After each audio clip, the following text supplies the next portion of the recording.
Sebelumnya kami ingin menyampaikan ucapan terima kasih yang sebesar-besarnya kepada sponsor utama kita hari ini yang telah mendukung terselenggaranya acara ini, yakni Yuzin. Dan juga sebagai sponsor dan pendukung acara Designers Talks 12 HDI Jawa Barat, Design Transformation Designers of Their Era. HDI sekarang bekerja sama dengan Mind Talks untuk kolaborasi acara ini untuk menjalin kerjasama yang baik di dunia komunikasi dan teknologi. Jadi mohon supportnya semua yang ada di Zoom maupun di YouTube semuanya dan ada di sini untuk subscribe, like dan komen. Betul Di sekali. platformnya Mind Talks dan HDI Jabar. Ini adalah kegiatan yang rutin ya kita laksanakan di kegiatan HDI Jabar, yaitu Designer Talks, di mana Designer Talk ini kumpulan para tenaga ahli profesional, baik yang junior, fresh graduate atau mahasiswa ya. Ini kegiatan yang ke-12. Jadi kita namakan Designer Talks 12 tahun 2024. Bagaimana para pelaku desain itu dia memetakan problem solving yang berkaitan dengan interior arsitektur. Ini akan seperti apa? Mudah-mudahan ini bisa menjadi masukan bagi kita semua ya, bisa saling bertukar pikiran dan bisa memberikan warna untuk dunia interior arsitektur di wilayah Jawa Barat. Kepada PT Yuzin yang sudah hadir juga di sini ya. PT Yuzin adalah mitra industrinya HDI Jabar ya. Di sini hadir juga Pak Sugi ya. Selamat pagi Pak. Selamat pagi bagi para tamu undangan yang telah hadir secara offline dan online. Selamat beraktivitas Designer Talk 12 tahun 2024 HDI Jabar. Hatur nuhun, wassalamualaikum warahmatullahi wabarakatuh. Salam HDI. Catatannya mengenai design transformation, designer of their era. Ini kan tentunya penggagasnya adalah HDI Jawa Barat untuk mengangkat tema seperti ini. Dan bicara HDI Jawa Barat, kita berbicara tentu lokasinya Kota Barometer Jawa Barat dan Bandung. Value added dari proses perkembangan desain ini tentunya yang menjadi kontributor utama adalah bidang akademisi, dan bidang para profesi. Yang hingga melalui keilmuan, metode hingga proses, sebuah desain bisa menjadi sebuah karya dalam sebuah kota. Dari era manual, era transisi digital, hingga yang kekinian era artificial intelligence. Saya sangat tergugah pada saat bicara dengan teman-teman HDI Jawa Barat, pada saat mereka sangat concern mengenai apa challenge dan tantangannya masa kini dan masa depan. Menyangkut terutama bonus of demografi, kesiapan SDM. Nah, salah satu yang akan menjadi challenge yang berat adalah adanya gap of the generation. That's why pembicaraan dan topik hari ini mewakili para generasi-generasinya akan berbicara. Kalau lihat di depan itu, saya berkarya dari tahun 80 sampai saat ini, itu sebagai praktisi dan sebagai akademisi. Kenapa saya sebut praktisi duluan? Karena saya punya komitmen dari awal, begitu lulus, saya 70% sebagai praktisi. Dan sampai saat ini juga saya 70% di praktisi, 30% di akademisi. Nah itu dari tahun 80-an sampai saat ini proyek-proyek yang saya sampaikan. Jadi dengan peralatan, dengan teknologi, dengan proses desain seperti apa, itu adalah ada karyanya. Kita mulai dari proses desain. Jadi saya perlu sampaikan, ada proses desain yang menurut saya dari awal saya merancang sampai saat ini itu tetap. Berikutnya ada alat atau tools, kemudian teknologi yang berubah, sangat berubah dari zaman dulu sampai sekarang. Itu detailnya mungkin ibu-ibu muda ini. Ya. Jadi selalu ada programming, ada desain. Ya. Di programming ini kalau lihat problem seeking, kalau di desain problem solving. Kalau yang di programming sangat objektif, kalau di sini subjektif, ya intuitif, kreatif yang bagian kanannya.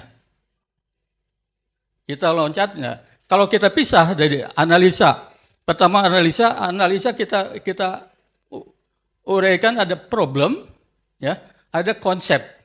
Di bagian analisa itu, ya, desainer harus mengetahui problem. Problem apa? Kalau desain tidak tahu pasti problem, bagaimana menyelesaikan secara keseluruhan. Kita lihat di bagian kanan, ya. Ini tahap awal itu diperlukan survei. Harus survei. Saya dengan tim, saya sendiri juga survei dulu, ya. Untuk di sini saya sampaikan survei existing bangunan dan lingkungan untuk mendapatkan pemahaman empati sebuah permasalahan. Oleh karena itu saya ngambil quote konsep. Ini barangkali buat semua juga perlu ini. First concept then design.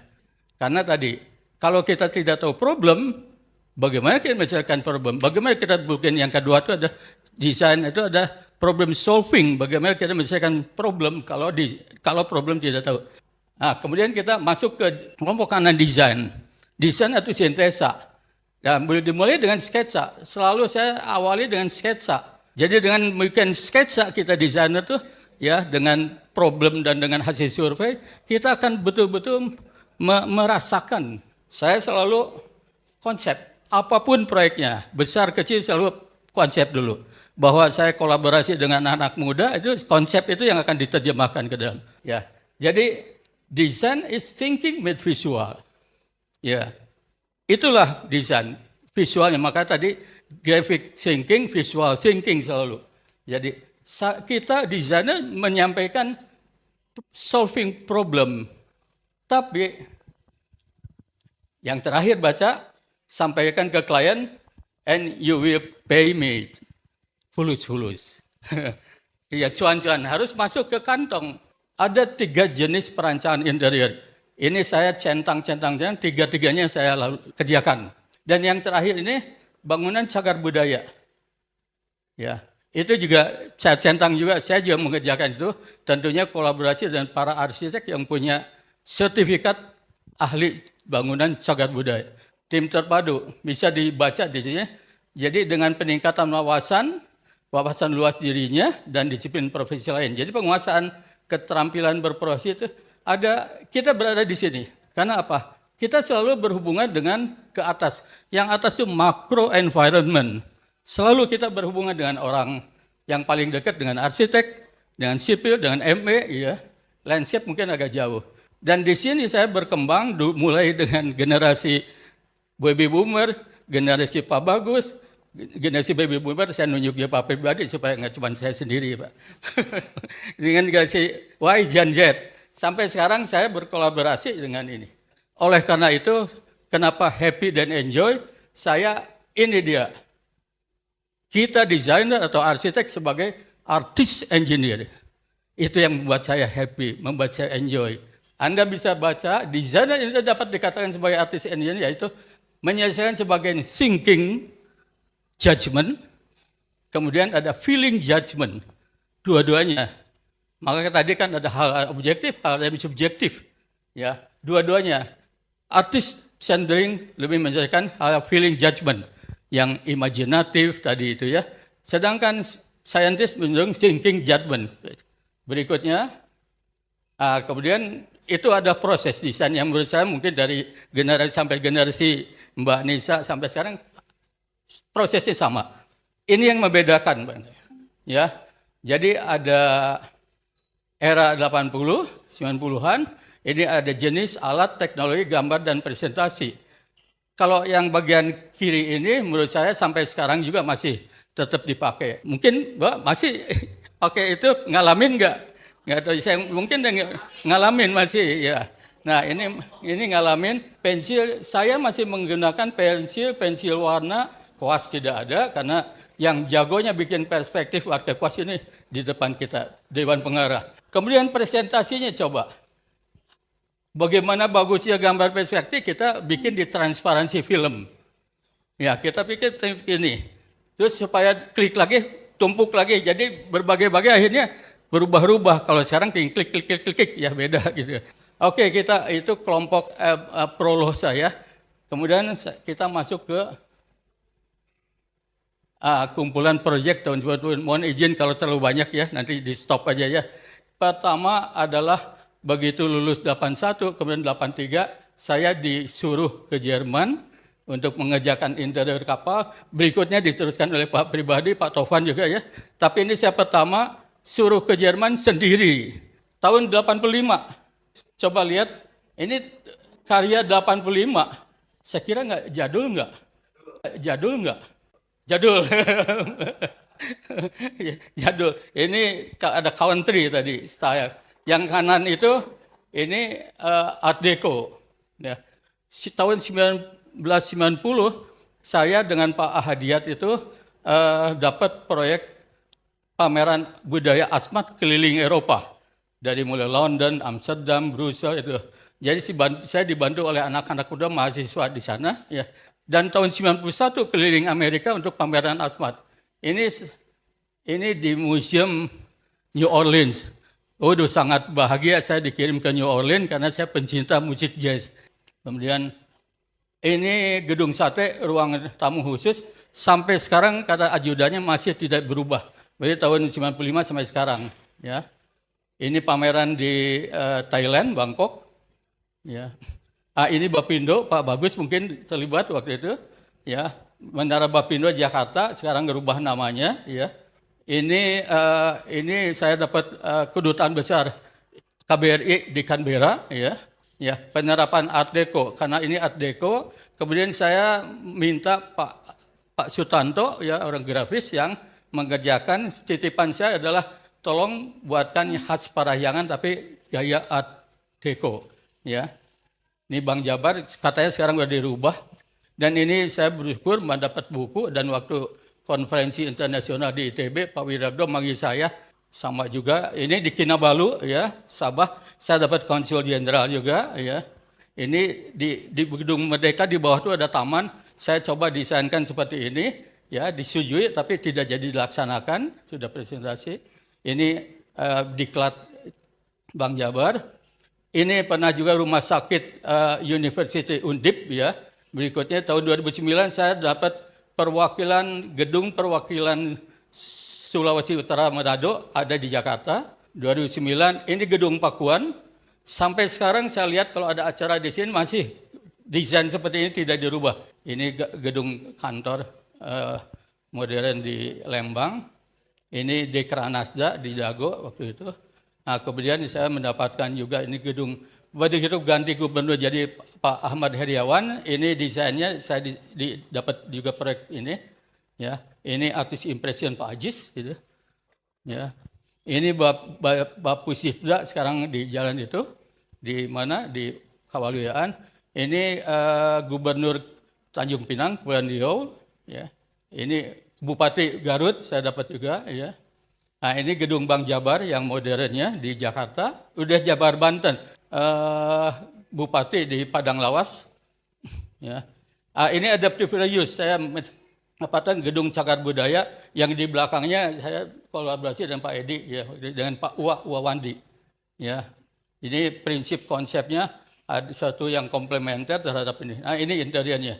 Jadi konsepnya tadi lorong waktu dari sini, jadi masuk ke sana, di belakang ada 24 lantai Purpusnas yang Pak Edi juga terlibat waktu itu. Nah, kemudian penerapan ini konsep juga ada museum Islam di mana? Jombang, ya, ini saya juga. Ini bisa jadi ada ornamen dari Arabes, tapi ini ornamen Indonesia gabungan. Kojo saya juga, Bandara Jabar, ya, Kertajati, ya, penerapan ini. Jadi ada arsiteknya mengambil tema burung merak, saya terapkan. Tapi ini yang penting, nah, ini konsep yang penting. Saya mencoba membuat satu metafora tangible, ya. Ini proses transformasi bentuknya. Itu berada dulunya ada hutan jati, ya. Masuk komputer hutan jati, kena angin seperti ini, kena angin jadi tempat teduh, jadilah ini. Ini hasil akhirnya. Jadi selalu ada konsep, ya. Ini selalu ada sketsa, ya. Kemudian ini sketsa dari Megamendung diolah kekinian waktu itu, ya. Ada 3 warna. Saya maunya ini tapi tidak terima, agak nggak berani, yang pilih ini. Nah, ini pengembangan Museum Bank Indonesia, ya. Ini juga bangunan heritage juga. Ini pendekatan alam, ya. arsiteknya pun membuat satu dari pendakan alam bentuk hutan kelapa sawit ya. Nah ini diambil ini salah satu ininya dan ini dikembang. Ini saya kolaborasi dengan Mbak Asjid, nggak datang sekarang ya. Terapkan jadi karpetnya.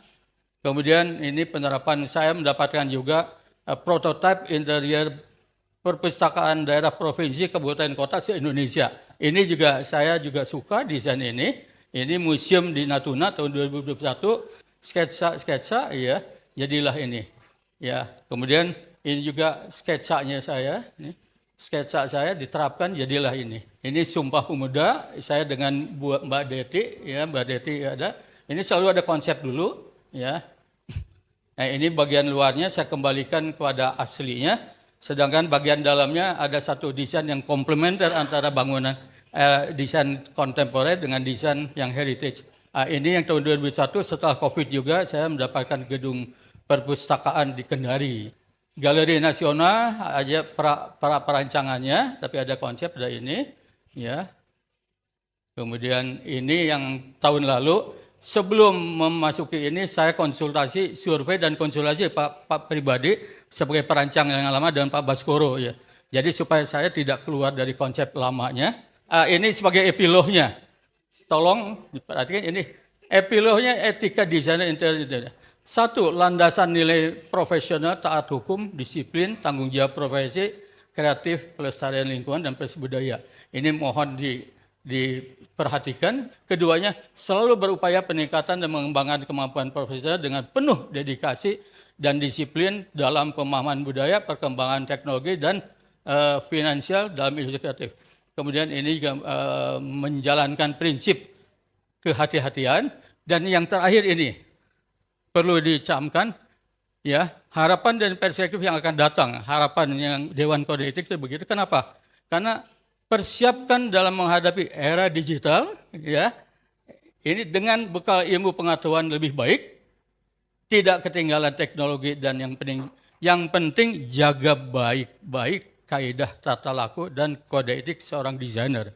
Ya, karena apa? Karena dengan mudahnya ngambil rubah sedikit presentasi. Saya bekerja sama dengan kolaborasi dengan anak-anak, dengan tim ya milenial gitu. Supaya apa?